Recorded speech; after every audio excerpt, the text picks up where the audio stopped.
Greetings, YouTube. Today I'm going to review Pathfinder's Ultimate Equipment. This is the book I just finished reading last night while hanging out at a coffee shop. So, what do you get? Not surprising, the first thing that the book covers is armor. Everybody wants to be safe. The next thing it covers is weapons. I will have a second video that deals with the weapons section. Covers all of the traditional weapons from D&D, well, Pathfinder I should say, all of the firearms available, the special materials.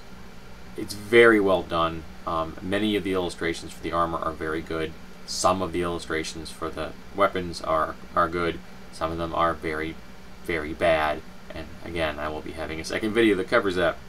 Then we get into gear, second chapter, adventuring gear, tools and skill kits, animals, mounts, related gear, clothing, entertainment and trade goods, food and drink, lodging and services, alchemical remedies, which I don't remember if I ever considered that as a category before, but it makes perfect sense. And not only does it make sense within the context of the game, it makes sense within the context of the gaming world.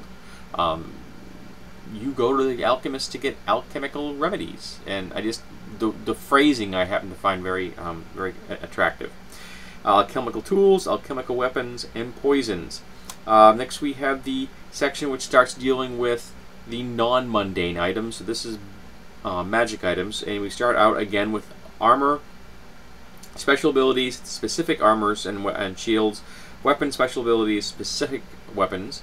Then we get into rings, rods, staves, the classic magic items. And then you get to wondrous items. And they did a very intelligent thing in the wondrous items section. They broke down the wondrous items by body slot. So it starts out with belt slots. So all the magic items that will fill the belt slot around your waist are in this one section. That's beautiful. I've never thought of that before. I wish I had. It's a great idea.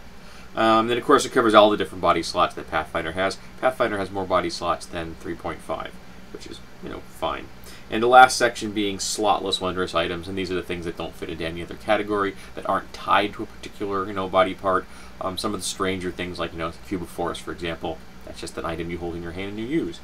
And then it deals with artifacts, and I quite like the artifacts section. It was extensive. Cursed items, and that was also extensive, and that's cool. And I like the fact that because Pathfinder uses a skill-based creation system, that's how you get cursed items. I like that mechanic. I think it's cool.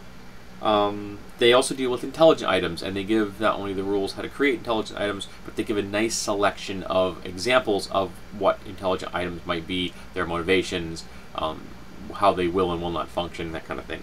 Then we deal with a really nice set of appendixes that deal with treasure. I mean, these are a lot of charts in here for coming up with random treasure items. Now, I've seen, in fact, I think I might even own something on I have something on my hard drive that'll randomly generate treasure, and that's cool. I've used it many times. It saves a lot of time. But there are times on the fly when you may not have those available. You have the book, or it's, the GM just likes going through charts. I'll be honest, there have been times just rolling on charts is fun, and I've done that as a GM. And then the very extensive listing in the back of all the items available in the book alphabetically. Now, one of the things they did here, for example, see those little tabs here? So you can just glance and know that that blue tab, second from the bottom, is the section that you are in, which happens to be alchemical tools, and that's very cool. And they do that for any section that has more than one, more than one component. So you're in the second from the bottom on that one. This particular chapter would be a third down. Weapons, special abilities. I quite like that. It made referencing things in the book much more easy, and especially if you're, for example, if you're doing the whole slotted items. It's a whole long list of slotted items. And I just happened to open up to the slotless items by happenstance. Now, is it the ultimate equipment guide ever? I don't know. But it's the ultimate equipment guide for Pathfinder. This has got everything in it you're going to need to run a Pathfinder game. I own a lot of equipment guides. I am not going to break them all out and start doing a comparison between them. I've been reading these things for, forever. I love these things. Equipment guides and gear books and stuff.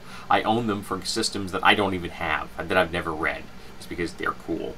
So if you like equipment and you consider having a wide selection, having it all in one place, even though, it's not a small tome, but this isn't necessarily something that everyone in the group is going to have. This is something that one of these copies for the entire group is probably going to be sufficient.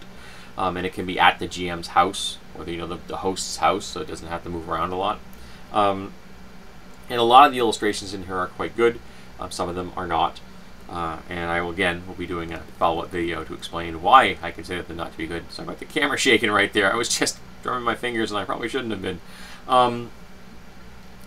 So I recommend this. I liked it. It was a good read.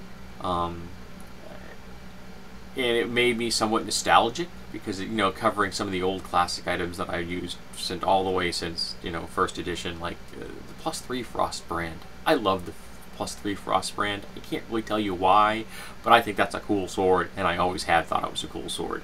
And, the Bag of Holding, the Portable Hold. These are classics, things that we carried around and used forever.